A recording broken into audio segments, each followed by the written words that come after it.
jemaat sekalian saya kasih dalam kasih Tuhan Yesus Kristus. Kita masuki ibadah kita dengan keyakinan bahwa pertolongan kita adalah di dalam nama Tuhan yang menjadikan langit dan bumi. Turunlah kiranya atas kita sekalian anugerah dan damai sejahtera dari Allah Bapa kita dan Tuhan kita, Yesus Kristus. Amin. Jemaat terkasih, mari dengan sikap hormat, meskipun kita beribadah secara online, tapi kita mari rasakan hadirat Tuhan dalam setiap ibadah yang kita lakukan.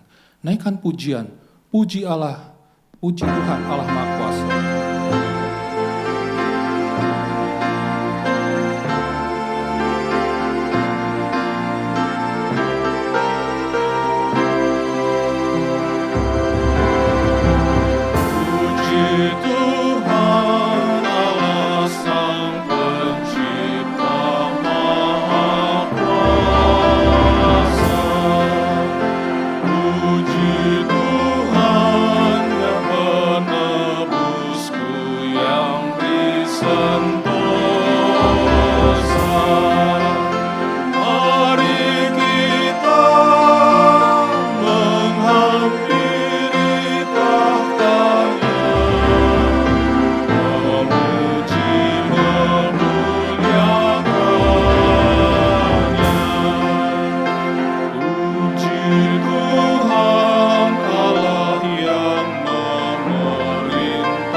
Demikian firman Tuhan sebagai panggilan untuk kita sekalian datang beribadah kepadanya.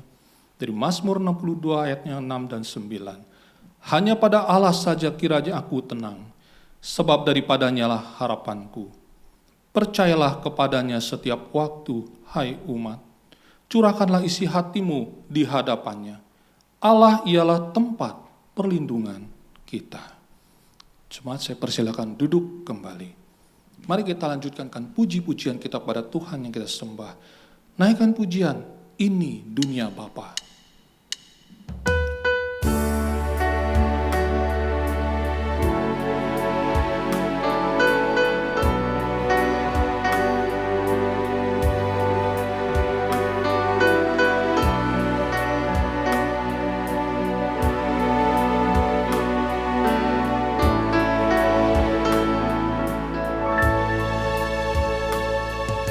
Ini dunia Bapa.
kasih, tiba saatnya kita akan membaca firman Tuhan. Mari kita membacanya secara bertanggapan.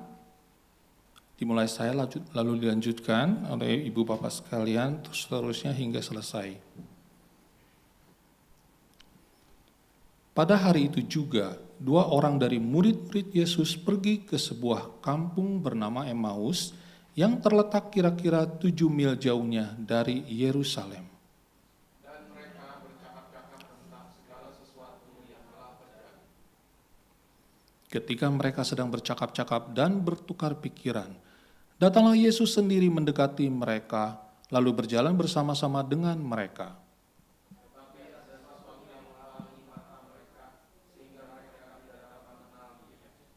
Mereka mendekati kampung yang mereka tuju, lalu ia berbuat seolah-olah hendak meneruskan perjalanannya. Tapi mereka sangat mendesaknya, katanya, tinggallah bersama-sama dengan kami, sebab hari telah menjelang malam dan matahari hampir terbenam. Lalu masuklah ia untuk tinggal bersama dengan mereka. Waktu ia duduk makan dengan mereka, ia mengambil roti, mengucap berkat, lalu memecah-mecahkannya dan memberikannya kepada mereka. Ketika itu terbukalah mata mereka dan mereka pun mengerti dia, tapi ia lenyap dari tengah-tengah mereka. Kata mereka seorang kepada yang lain, bukankah hati kita berkobar-kobar ketika ia berbicara dengan kita di tengah jalan dan ketika ia menerangkan kitab suci kepada kita?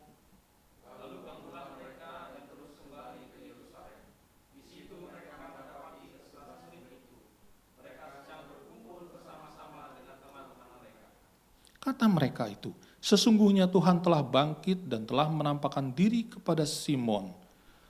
Lalu kedua orang itu pun menceritakan apa yang terjadi di tengah jalan dan bagaimana mereka mengenal dia pada waktu ia memecah-mecahkan roti.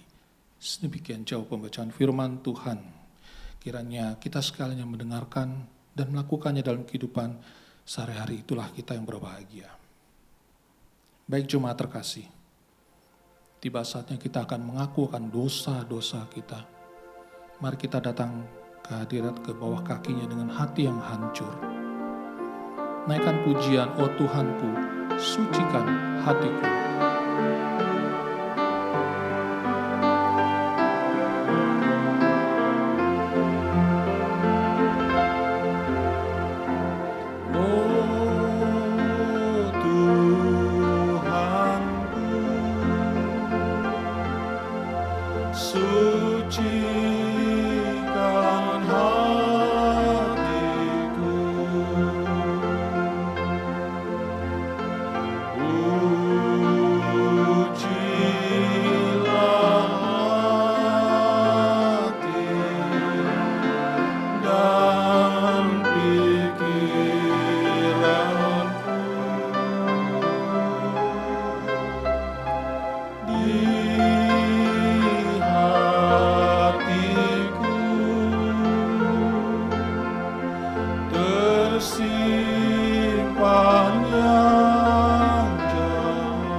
Mari jemaat sekalian saya undang untuk bangkit berdiri. Mari kita dengarkan akan ayat dari firman Tuhan yang membimbing kita untuk mengaku akan dosa-dosa kita. Tuhan, janganlah menghukum aku dalam geram-Mu, dan janganlah menghajar aku dalam kepanasan murka-Mu. Sebab kesalahanku telah menimpa kepalaku. Semuanya seperti beban berat yang menjadi terlalu berat bagiku. Ya, aku mengaku kesalahanku. Aku cemas karena dosaku. Segeralah menolong aku, ya Tuhan, keselamatanku.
Mari kita memakai waktu masing-masing pribadi lepas pribadi mengakui kesalahan dan dosa di hadapan Tuhan.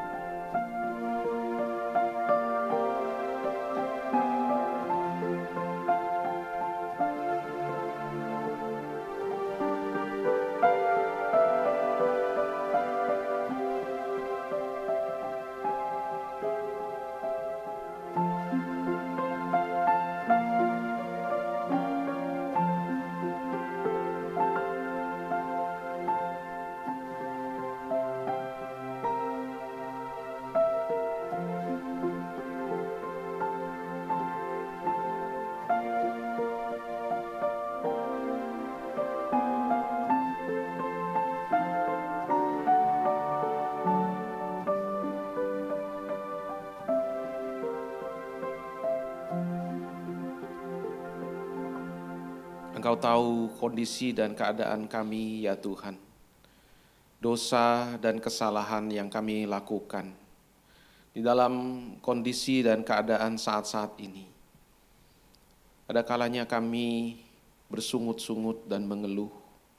Kami kurang bersyukur kepada Tuhan.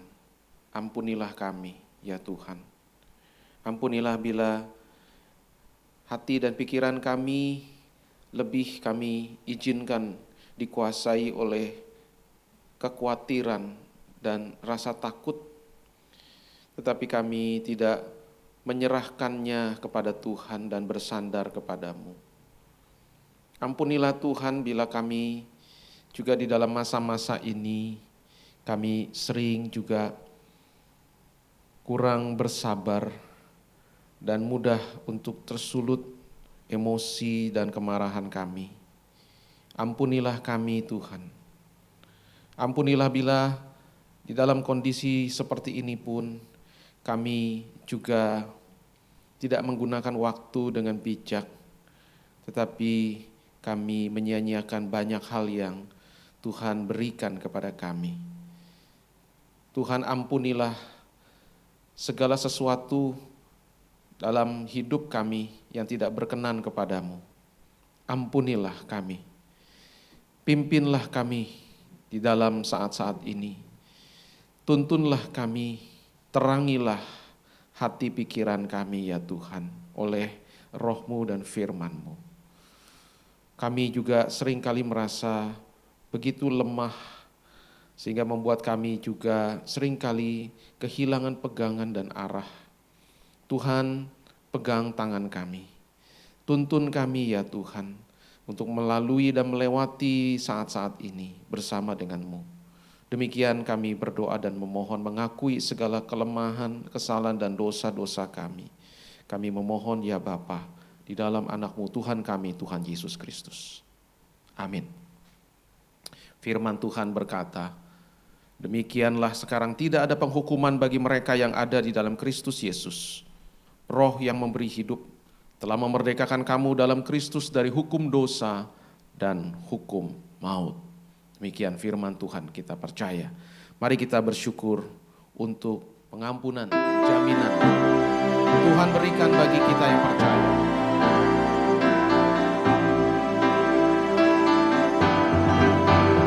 Jaminan mulia ku diberi karena Yesus abadi, aku warisnya, ku ditebus karena dibasuh darah kudus. Kami masyurkan, kami puji tentang Yesusku selamanya. Kami masyurkan, kami puji Yesusku selamanya. Aku serahkan diri penuh di dalam Tuhan, hatiku teduh sambil menyongsong kembalinya. Ku diliputi anugerahnya. Kami masyurkan, kami puji tentang Yesusku selamanya. Kami masyurkan, kami puji tentang Yesusku selamanya. Dengarlah firman Tuhan. Marilah kita teguh berpegang pada pengakuan tentang pengharapan kita, sebab Ia yang menjanjikannya setia. Dan marilah kita saling memperhatikan, supaya kita saling mendorong dalam kasih dan dalam pekerjaan baik. Kiranya firman Tuhan dalam masa-masa yang tidak mudah ini boleh menolong kita untuk taat dan menjadi pelaku-pelakunya, maka kita akan mengalami berkat dari Tuhan. Mari dengan tetap berdiri kita akan bersama-sama mengikrarkan pengakuan iman rasuli. Aku percaya kepada Allah, Bapa yang Maha Kuasa, Khalik langit dan bumi, dan kepada Yesus Kristus anaknya yang tunggal Tuhan kita, yang dikandung daripada Roh Kudus, lahir dari anak darah Maria, yang menderita sengsara di bawah pemerintahan Pontius Pilatus, disalibkan, mati dan dikuburkan, turun ke dalam kerajaan maut, pada hari yang ketiga bangkit pula dari antara orang mati, naik ke surga, duduk di sebelah kanan Allah, Bapa yang Maha Kuasa, dan dari sana Dia akan datang untuk menghakimi orang yang hidup dan yang mati. Aku percaya kepada Roh Kudus, gereja yang kudus dan am, persekutuan orang kudus, pengampunan dosa, kebangkitan tubuh, dan hidup yang kekal. Amin. Silakan duduk. Jemaat terkasih, sebentar kita akan mendengarkan firman Tuhan. Mari kita siapkan akan hati kita untuk menerima sabdanya. Sebelumnya kita akan menaikkan pujian, Buka Mataku Tuhan.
Mari kita satu di dalam doa. Ya Tuhan, hanya Engkaulah Allah yang sanggup untuk membukakan mata, telinga, dan hati kami.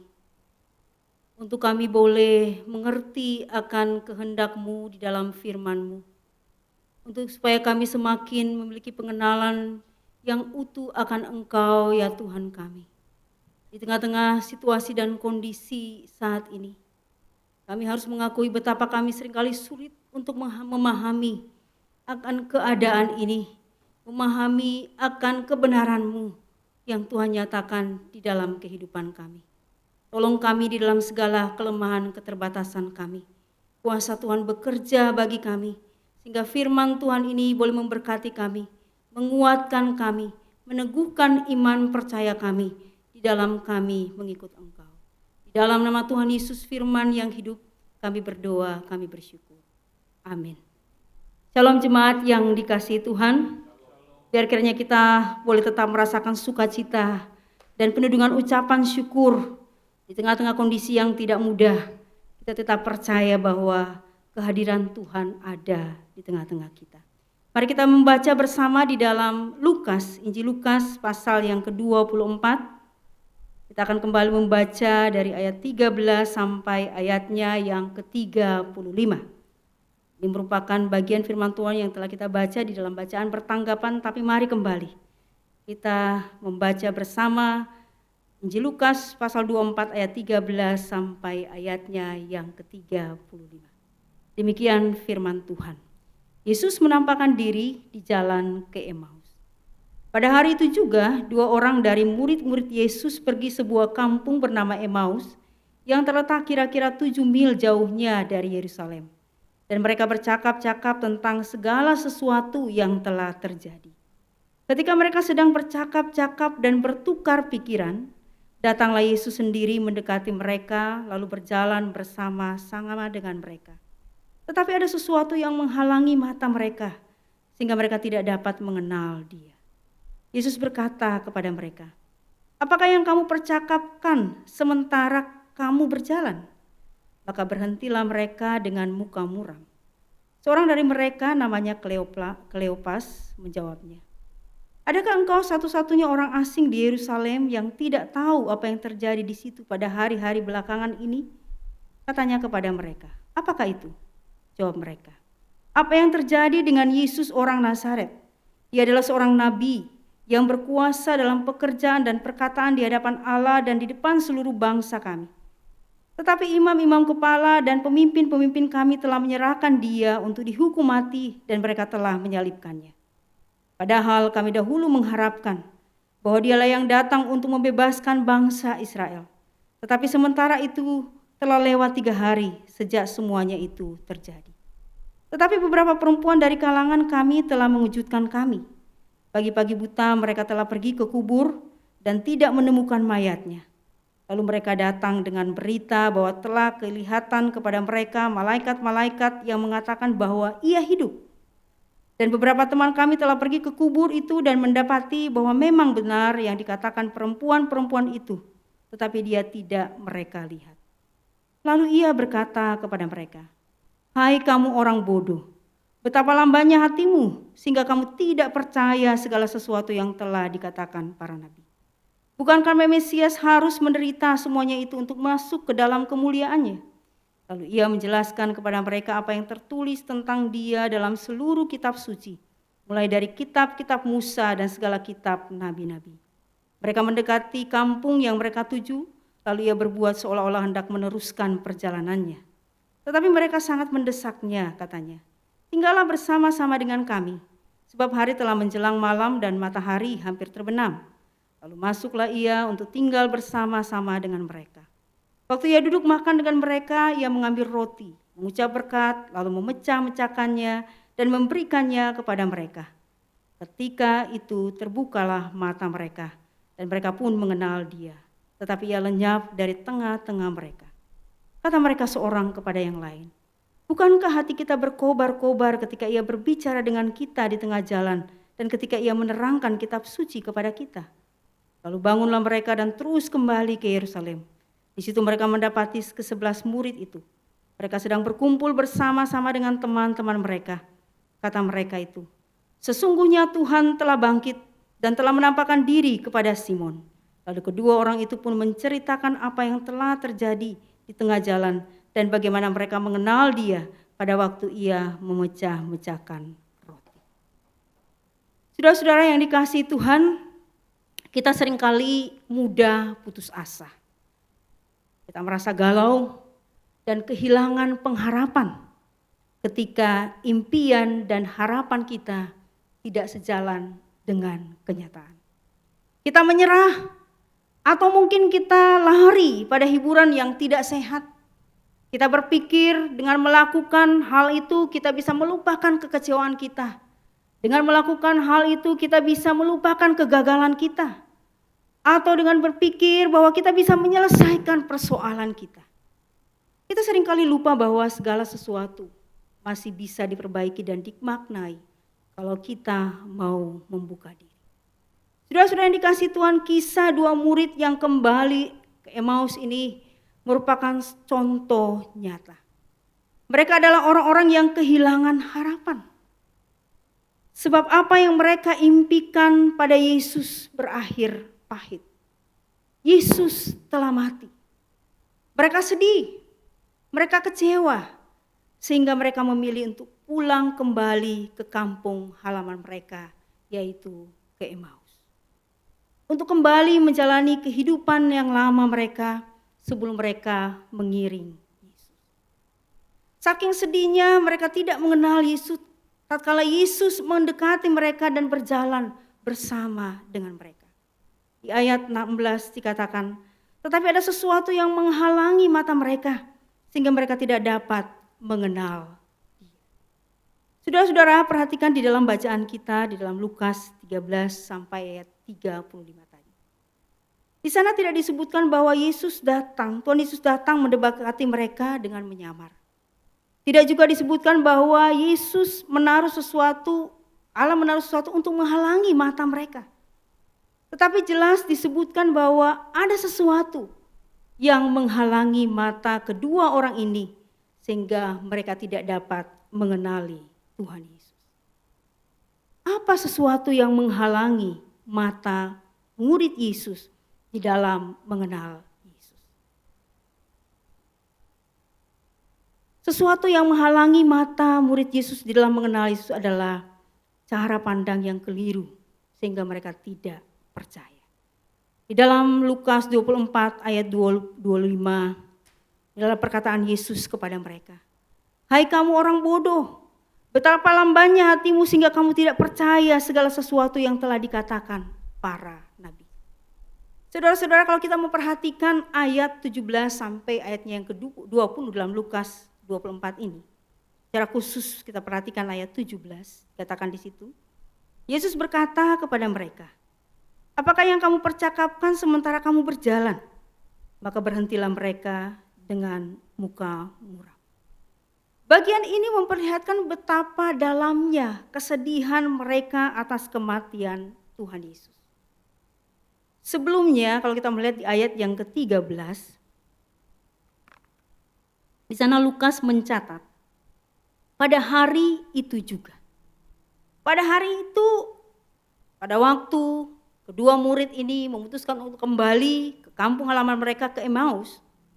Sebelumnya di pagi hari, ada satu kejadian yang luar biasa yang terjadi.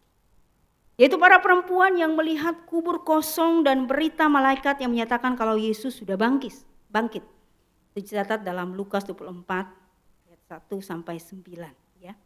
Cerita ini juga yang diceritakan oleh Kleopas dan temannya di dalam ayat 22 dan 24 ya. Mereka mengatakan, tetapi beberapa perempuan dari kalangan kami telah mengejutkan kami. Pagi-pagi buta mereka telah pergi ke kubur dan tidak menemukan mayatnya. Lalu mereka datang dengan berita bahwa telah kelihatan kepada mereka malaikat-malaikat yang menyatakan bahwa ia hidup. Dan beberapa teman kami telah pergi ke kubur itu dan mendapati bahwa memang benar yang dikatakan perempuan-perempuan itu. Tetapi dia tidak mereka lihat. Saudara-saudara, kalau pada pagi hari yang luar biasa itu terjadi sesuatu yang luar biasa tetapi mereka tetap pulang. Itu menegaskan betapa sukar untuk meyakinkan mereka. Betapa sulitnya mengubah kesedihan hati mereka. Betapa sulitnya mengubah mereka untuk menjadi percaya. Saudara-saudara yang dikasihi Tuhan, krisis dalam bentuk apapun juga bisa menutupi mata kita untuk mengenali Tuhan Yesus. Krisis dalam berbagai bentuk, entahkah persoalan hidup, penderitaan, kegagalan, sakit penyakit, bahkan kondisi seperti yang kita alami saat ini dan lain sebagainya, seringkali membuat kita melupakan bahwa kita mempunyai Yesus yang lebih besar dari semua persoalan, yang lebih besar dari semua penderitaan yang menimpa hidup kita. Di dalam kondisi-kondisi yang sulit, kita lebih mudah untuk mempertanyakan kepada Tuhan, Tuhan, kenapa harus terjadi seperti ini? Apa yang kurang dengan kehidupan saya? Saya sudah setia melayani, saya mengorbankan banyak hal, tetapi mengapa penderitaan yang harus saya alami? Mengapa persoalan hidup yang tak habis-habisnya yang saya harus hadapi? Di manakah Engkau, Tuhan? Saudara-saudara, kedua murid ini pulang dengan hati yang pedih. Pengharapan mereka hilang. Perhatikan di ayat yang ke-21 dikatakan, mereka berkata, padahal kami dahulu mengharapkan bahwa Yesuslah yang datang untuk membebaskan bangsa Israel. Saudara-saudara, ada sebuah pengharapan pada diri murid-murid tentang bagaimana peran Mesias di dalam kehidupan bangsa Israel. Mereka mengharapkan Yesus datang sebagai raja untuk membebaskan mereka dari penjajahan Romawi. Tapi apa yang terjadi? Ternyata Yesus malah ditangkap, disiksa, disalibkan, bahkan akhirnya mati. Yesus dibunuh sebagai seorang penjahat. Karena itu harapan mereka menjadi kandas. Hancur berantakan ketika mereka menyaksikan bahwa Yesus mati disalibkan. Pengharapan mereka ternyata tidak sesuai dengan kehendak Allah. Saudara-saudara yang dikasihi Tuhan, apakah salah jika kita berpengharapan? Apakah salah jika kita mempunyai harapan-harapan di dalam hidup kita? Tentu saja tidak. Tetapi dari pengalaman murid-murid ini kita melihat bahwa pengharapan-pengharapan yang salah, pengharapan-pengharapan yang keliru, yang kemudian tidak terpenuhi seringkali menghalangi mata kita untuk melihat kehendak Allah yang jauh lebih sempurna daripada pengharapan-pengharapan manusia yang seringkali bersifat egois, yang semata-mata untuk kepentingan diri sendiri. Ini kita melihat apa yang menghalangi, apa sesuatu yang menghalangi mata murid Yesus di dalam mengenal Yesus. Sehingga mereka begitu sedih dengan kondisi ketika Yesus meninggalkan mereka. Yesus mati disalib. Sehingga mereka kehilangan pengharapan. Oleh karena mereka memandang keliru. Memiliki cara pandang yang keliru. Sehingga tidak percaya. Tidak percaya kepada Tuhan. Tetapi saudara-saudara yang menarik di dalam bagian ini kita melihat. Apakah kemudian Tuhan Yesus membiarkan kedua murid ini yang telah meninggalkan Yerusalem kembali ke kampung halaman mereka dengan bawa segala kesedihan dan hancurnya harapan mereka? Menarik kita melihat di dalam narasi ini, kita melihat bagaimana Yesus, dia tidak melepaskan begitu saja kedua murid yang diliputi dengan kekecewaan ini. Tuhan Yesus tidak melepaskan Kleopas dan temannya ini berada di dalam kondisi kehilangan pengharapan, keputusasaan. Setelah mendengar penjelasan dari kedua murid, ketika Tuhan Yesus mempertanyakan apa yang mereka percakapkan, kita melihat di situ Yesus menerangkan isi kitab suci orang Yahudi.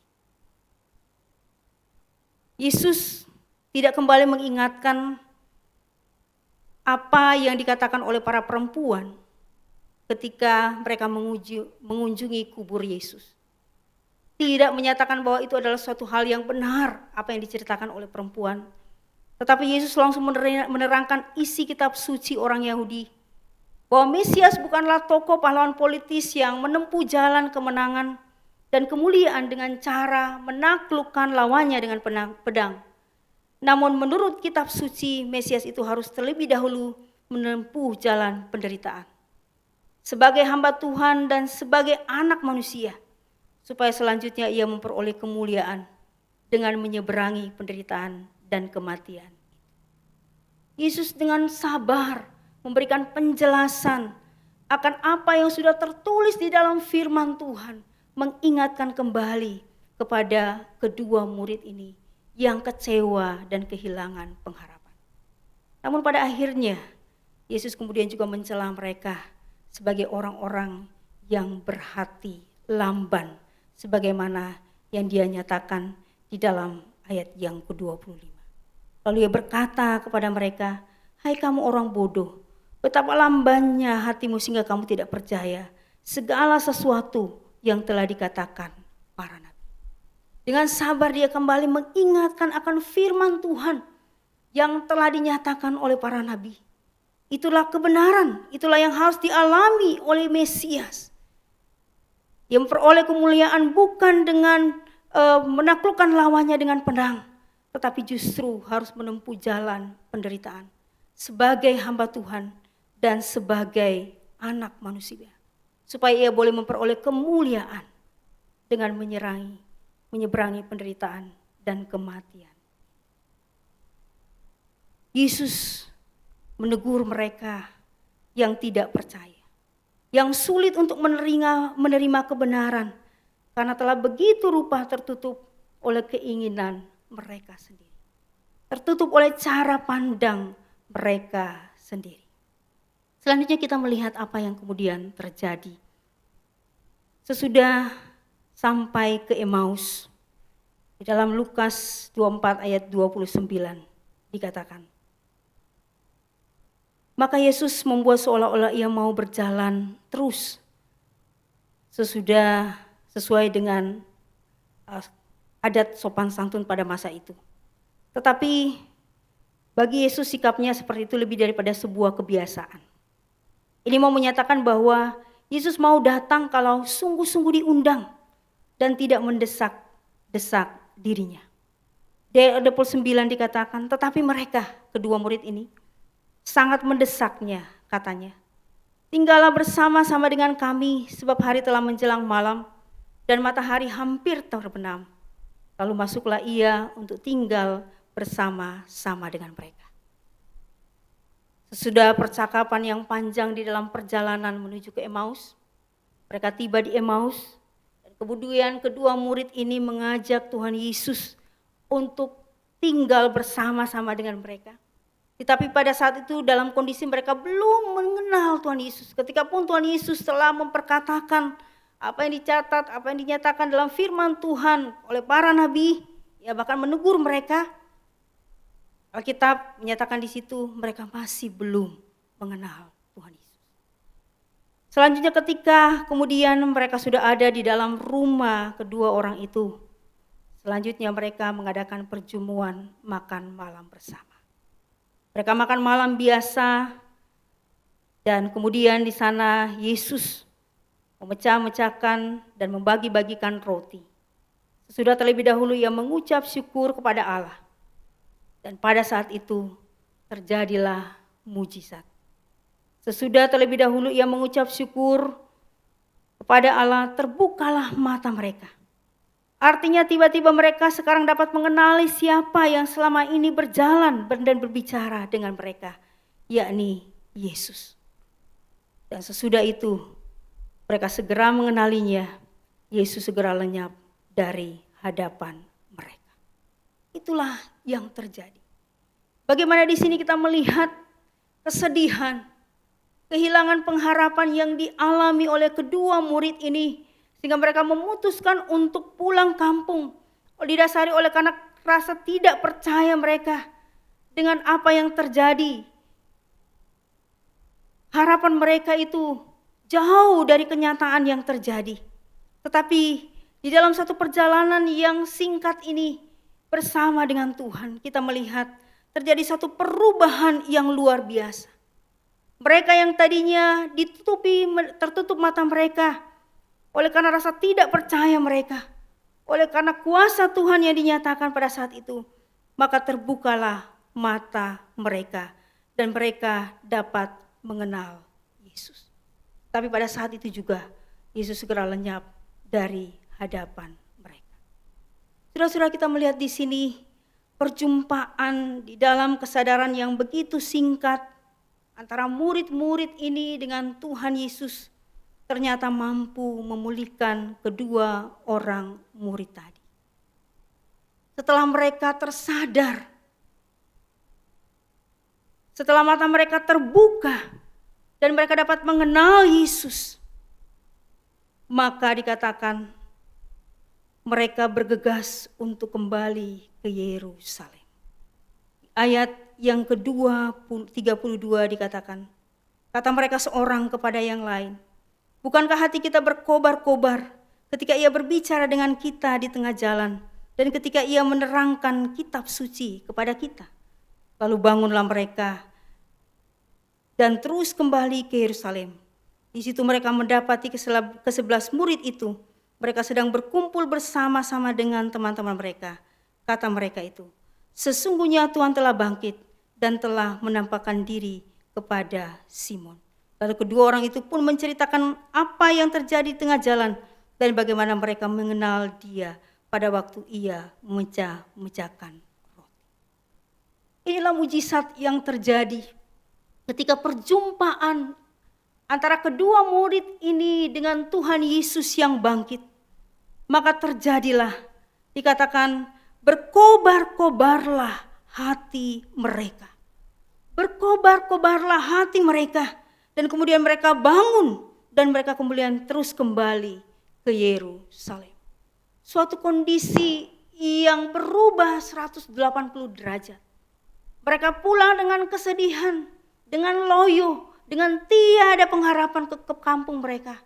Tetapi pada hari itu juga, ketika mereka telah mengalami perjumpaan yang singkat dengan Kristus yang bangkit, terjadi perubahan. Mereka kembali, kobar-kobar hati mereka dan mereka langsung kembali ke Yerusalem. Bapak Ibu Saudara yang dikasihi Tuhan, dikatakan bahwa perjalanan yang mereka tempuh itu kira-kira 7 mil dari Yerusalem ke Emmaus. 7 mil ini kira-kira 11 kilometer. Jadi kalau kita mau hitung perjalanan pergi dan pulang dari Yerusalem ke Emmaus dan Emmaus ke Yerusalem, itu berarti mereka menempuh jalan 22 meter. Itu satu perjalanan yang mereka lalui, ya. Saya rasa itu bukan satu perjalanan yang pendek, yang singkat juga, tetapi satu perjalanan yang panjang. Tetapi ketika mereka mengalami perjumpaan dengan Tuhan, mereka yang tadinya telah kehilangan pengharapan, hati mereka berkobar-kobar, semangat mereka kembali bangkit. Mereka telah kembali mengenal Yesus. Dan kembali mereka dengan tanpa hitung-hitungan, tanpa merasa lelah, mereka kembali ke Yerusalem. Menceritakan apa yang mereka alami, menyaksikan apa yang telah mereka alami. Itu perjumpaan dengan Kristus yang bangkit. Itulah kita melihat hal yang luar biasa di dalam kisah sudah kebangkitan ini. Perjumpaan di dalam kesadaran yang begitu singkat ini mampu memulihkan kedua orang murid ini. Mereka kembali bergegas ke Yerusalem. Perjumpaan itu telah mengubah mereka dari ketidakberdayaan, dari kehilangan pengharapan, menjadi berkobar-kobar, menjadi bersemangat, kembali memperoleh pengharapan. Saudara-saudara yang dikasihi Tuhan, perjumpaan Yesus yang bangkit dengan kedua orang yang menuju Emmaus telah mengubahkan mata, hati, dan iman mereka. Bagaimana dengan kita? Sudahkah kita juga mengalami perjumpaan dengan Kristus yang bangkit itu? Paskah yang kita baru rayakan minggu yang lalu dan masih dalam masa-masa kita memperingati akan Paskah kebangkitan Tuhan, adalah merupakan perayaan yang sudah kita rayakan sekian tahun semenjak kita percaya kepada Tuhan. Pertanyaannya, bagaimana? Apakah kita sudah mengalami perjumpaan dengan Kristus yang bangkit? Apakah hati kita sudah berkobar-kobar? Apakah kita sungguh-sungguh memiliki semangat yang luar biasa di dalam hidup kita? Satu perjuangan yang luar biasa dalam hidup kita, terutama perjuangan iman kita di dalam kehidupan kita. Saudara-saudara, sangat mungkin saat ini kita sedang berada pada titik nadir kekecewaan. Kecewa karena harapan-harapan kita mengikuti Yesus ternyata tidak terpenuhi. Masalah tetap ada, bahkan terus bertambah. Kesulitan silih berganti datang, dan berbagai-bagai penderitaan seolah-olah tidak kunjung reda. Apalagi kita saat ini bisa dikatakan dalam kondisi yang putus asa, penuh kekhawatiran, penuh ketakutan. Saya jujur mengatakan, di masa-masa kondisi ini ada banyak ketakutan. Takut terpapar virus corona. Ya. Bagaimana itu terbawa di dalam keseharian. Ya. Saya katakan bahwa dalam sehari kalau saya 3 kali keluar rumah, saya harus 3 kali mandi, keramas. Langsung cuci baju karena itu panduannya. Ya, supaya virus-virus itu yang menempel tubuh kita, di pakaian kita itu mati. Itu tindakan kekhawatiran. Ya bahkan mungkin dikatakan bisa berlebihan. Awal-awal mulai ada di rumah untuk menjaga jarak ya, sosial ya.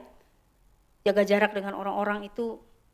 Saudara-saudara, saya setiap hari itu membersihkan rumah, itu ngepel, melap tangga atau grendel pintu, pokoknya apalah semua yang biasanya tersentuh dengan tangan, dengan badan itu pakai Baiklin ya, dan air. Sampai saya sendiri udah mabok dengan Baiklin. Dan ada Lause bilang itu nggak boleh begitu Lause, bisa malah jadi masalah gitu ya. Karena saya pakai agak banyak ya, saya pikir biar mati sekalian virus itu. Itu merupakan satu tindakan oleh karena kekhawatiran, ketakutan yang akhirnya menguasai kita oleh karena kondisi yang ada. Belum lagi ditambah dengan kekhawatiran-kekhawatiran yang lain.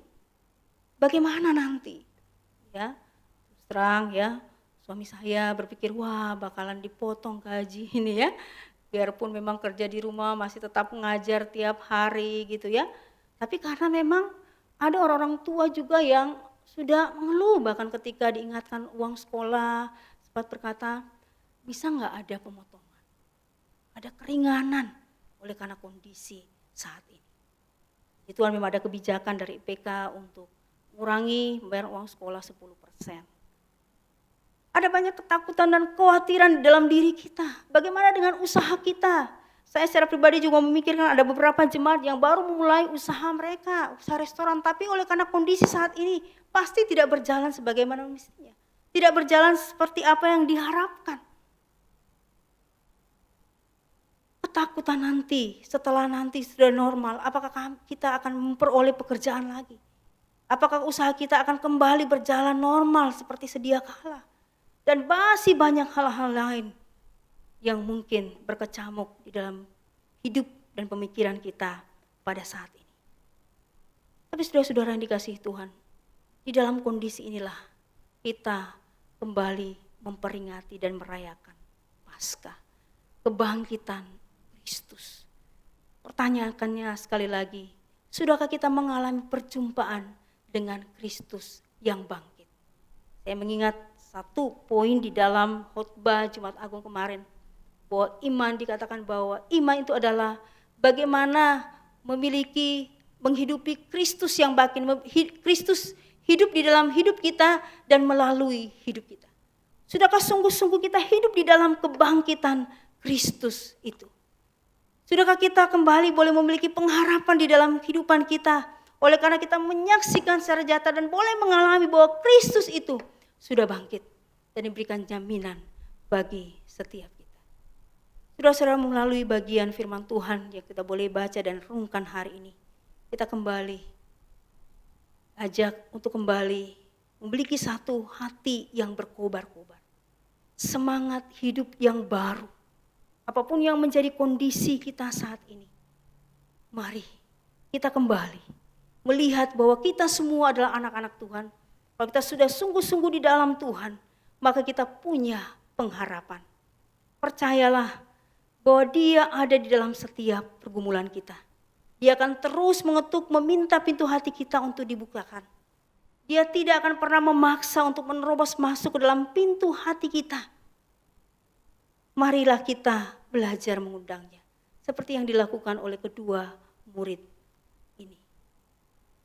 Kita terus membuka hati kita kepada Tuhan.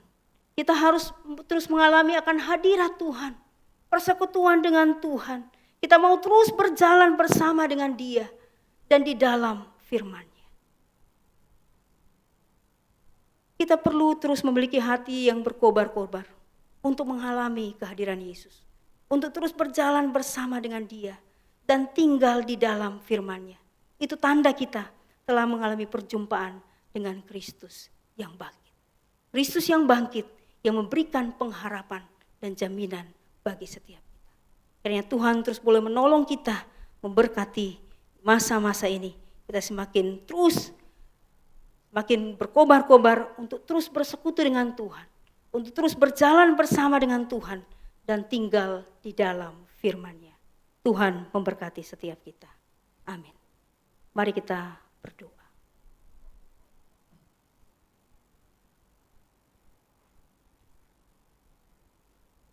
Tuhan, kami sungguh bersyukur kepadamu ya Tuhan. Karena Engkau Allah yang mengasihi kami, dan Engkau Allah tidak pernah membiarkan bahkan meninggalkan kami. Engkau memberikan firman-Mu kepada kami, untuk terus boleh mengingatkan, mengajar kami. Bahkan di tengah-tengah situasi dan kondisi yang tidak mudah kami alami saat ini. Dengan berbagai kondisi di mana mungkin kami diliputi dengan ketakutan, kesedihan, tiada pengharapan. Firman Tuhan kembali meneguhkan kami bahwa Engkau ya Tuhan, Engkau Allah yang mengasihi kami. Engkau adalah Allah yang selalu beserta dengan kami. Engkau Allah yang sudah bangkit daripada kematian, sudah menang atas maut. Engkau adalah Allah yang menyatakan pengharapan bagi kami dan berikan jaminan hidup kekal bagi setiap kami. Biarlah di masa-masa ini kami sebagai anak-anak-Mu, kami terus berpaut kepadamu ya Tuhan. Kami terus menjaga akan persekutuan kami dengan Engkau. Kami selalu memiliki hati yang berkobar-kobar untuk ada di dalam hadirat-Mu. Untuk kami boleh juga terus berjalan bersama dengan-Mu. Untuk kami selalu tinggal di dalam kebenaran firman-Mu yang akan terus boleh menuntun hidup kami. Sehingga kami tidak salah langkah, tidak salah mengambil keputusan. Kami tidak terus terlena dengan kondisi kami, bahkan terhanyut dengan keadaan kami. Tapi kami boleh bangkit, karena kami percaya Kristus sudah bangkit, Kristus hidup, maka hidup kami menjadi berarti. Kami punya pengharapan di dalam dan melalui Engkau. Terima kasih Tuhan, terima kasih. Inilah syukur kami. Dalam nama Tuhan Yesus, kami berdoa, kami bersyukur. Amin. Jemaat terkasih, walau dalam kondisi ibadah online, saya mengundang Bapak Ibu sekalian untuk mengambil bagian dalam mengisi lumbung rumah Tuhan, ya, kas gereja dengan cara transfer yang mungkin sebentar akan muncul di layar. Ya, mari kita jangan lupa pemeliharaan Tuhan akan kehidupan kita sampai saat ini, ya. Nah, untuk itu kita akan iringi dengan naikkan pujian Sejak Yesus di Hatiku.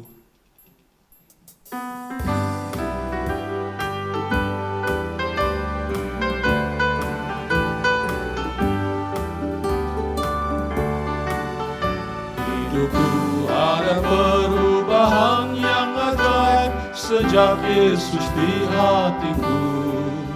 Jiwaku rindu pencerahan terangnya sejak Yesus di hatiku. Sejak Yesus di hatiku. Sejak Yesus di hatiku. Bagai gelora ombak hatiku senanglah. Sejak Yesus di hatiku. Ku bersama Tuhan di kota yang mulia. Sejak Yesus di hatiku. Hatiku senanglah, langkahku ringanlah. Sejak Yesus di hatiku. Sejak Yesus di hatiku. Sejak Yesus di hatiku. Bagai gelora ombak hatiku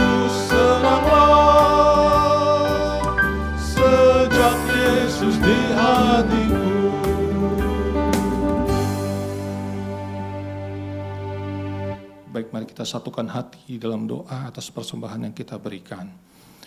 Ya Bapa, kami bersyukur padamu ya Tuhan, untuk sekian kalinya kami masih bisa menikmati ibadah online ini ya Tuhan. Kami bersyukur atas pemeliharaanmu ya Tuhan hingga saat ini atas kami ya Tuhan. Dan kami kiranya terus memiliki kerinduan ya Tuhan, untuk senantiasa memberikan persembahan untukmu ya Tuhan, melalui gerejamu di GKI Gading Serpong ini ya Tuhan.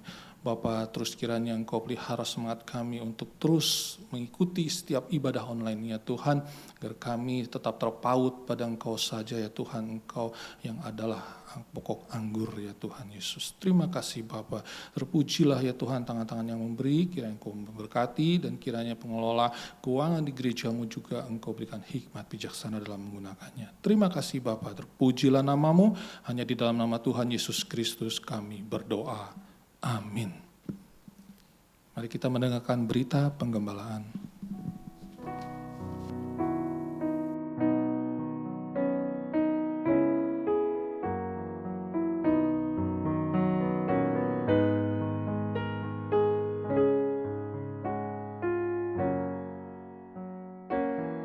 Saudara jemaat sekalian yang dikasihi Tuhan, sudah lebih dari 1 bulan ini kita berjumpa di dalam ibadah secara online. Banyak hal yang kita sudah rasakan dan lewati dalam waktu-waktu ini. Sesuai dengan firman Tuhan yang kita dengar, mari kita terus dan tetap berjalan bersama dengan Yesus yang sudah bangkit itu. Dan kiranya saudara terus boleh mendapatkan pertolongan dan kekuatan dan pemeliharaan dari Tuhan. Saudara, apapun kesulitan yang kita rasakan, saya mengajak kita untuk tetap bersyukur di dalam segala keadaan. Bersyukur Tuhan pelihara kita hingga saat ini. Bersyukur untuk tubuh yang sehat. Bersyukur untuk kecukupan yang Tuhan masih sediakan. Bersyukur untuk keluarga, bersyukur untuk rumah, tempat tinggal, bersyukur untuk begitu banyak hal. Maka mari kita banyak mengisi hari-hari hidup kita dengan pujian dan syukur kepada Tuhan.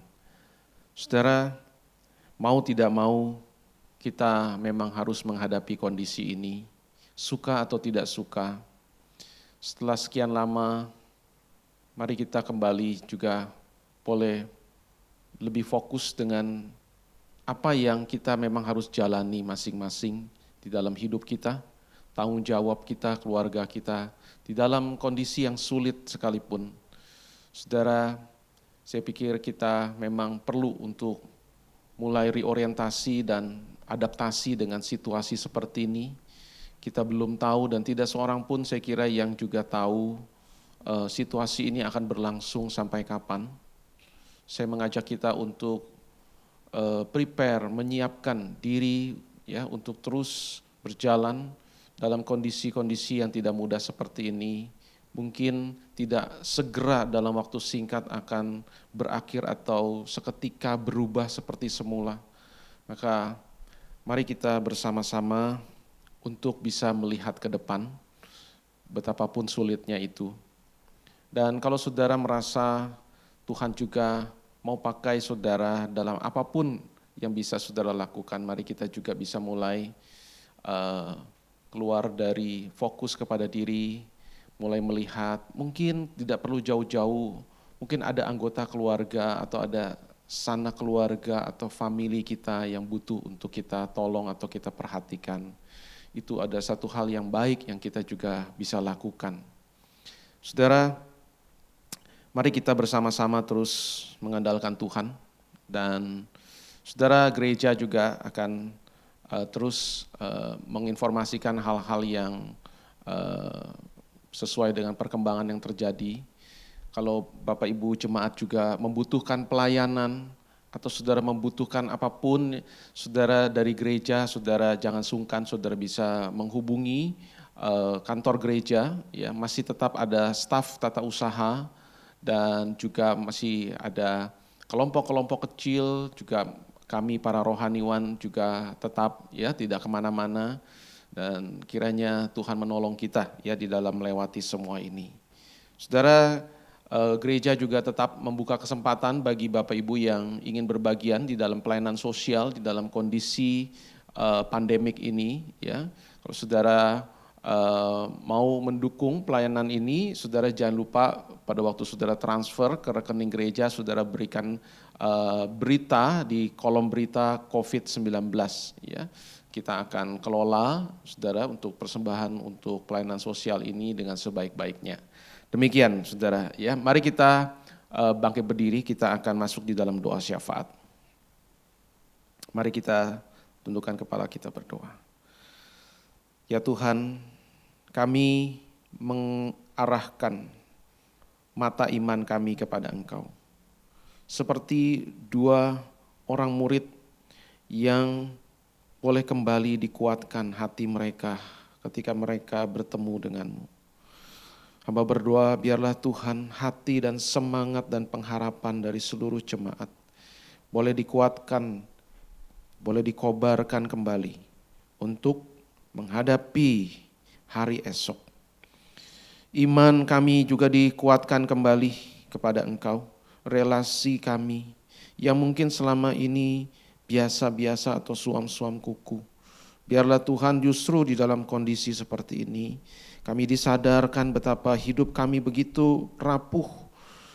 Selain kami harus datang kepada Tuhan dan melekat kepadamu. Hamba berdoa juga Tuhan untuk kondisi ekonomi dari seluruh jemaat, dari seluruh bangsa dan negara. Ada kelesuan dan ada satu hal yang kami juga bisa melihat ke depan. Satu resesi yang sudah terlihat, yang mungkin sekali bisa terjadi. Kami berdoa untuk segala hal yang pemerintah lakukan. Ada paket-paket stimulus, kiranya Tuhan juga berkenan agar hal ini juga Tuhan berkati, bisa tepat sasaran dan bisa sungguh-sungguh dirasakan oleh masyarakat yang membutuhkan. Kami berdoa juga untuk seluruh elemen bangsa supaya juga dalam kondisi yang sulit ini bisa saling bergandengan tangan di dalam satu solidaritas anak bangsa bersama-sama. Hamba berdoa Tuhan berkati usaha, berkati pekerjaan seluruh jemaat-Mu GKI Gading Serpong. Berikan ya Tuhan pertolongan, berikan hikmat untuk bisa melewati ya Tuhan masa-masa ini. Kami berdoa menyerahkan juga kondisi secara politik, secara keamanan dan stabilitas keamanan. Ya Tuhan, jauhkan dari segala kerusuhan, kekacauan sosial atau apapun. Tuhan menolong TNI dan Polri dalam soliditas untuk menjaga stabilitas keamanan di seluruh wilayah Indonesia. Ini doa dan permohonan kami ya Tuhan. Kiranya Engkau mendengar. Di dalam nama Tuhan Yesus kami berdoa. Amin. Kita pujikan doksologi.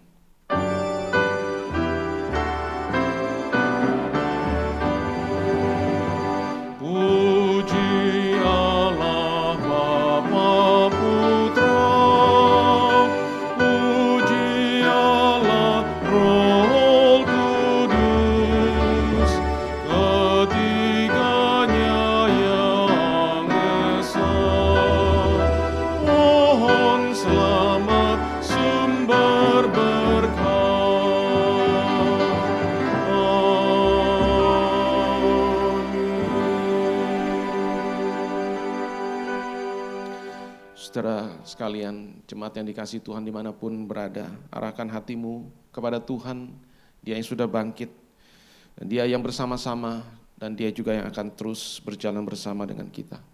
Terimalah berkat-Nya. Kiranya anugerah, cinta kasih, pemeliharaan yang sempurna dari Allah Bapa, di dalam anaknya Yesus Kristus Tuhan kita, dan di dalam penyertaan Roh Kudus, menyertai saudara semua, memimpin saudara semua hari ini sampai kita melewati situasi ini, sampai bertemu dengan Tuhan Yesus dan sampai selama-lamanya. Amin.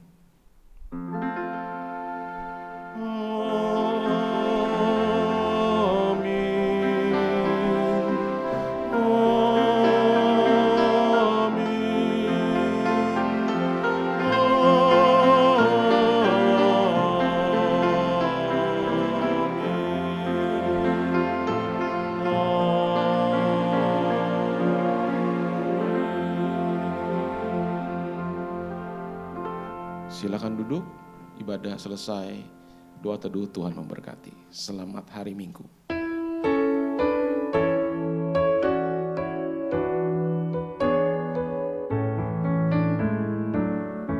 God sent his son, they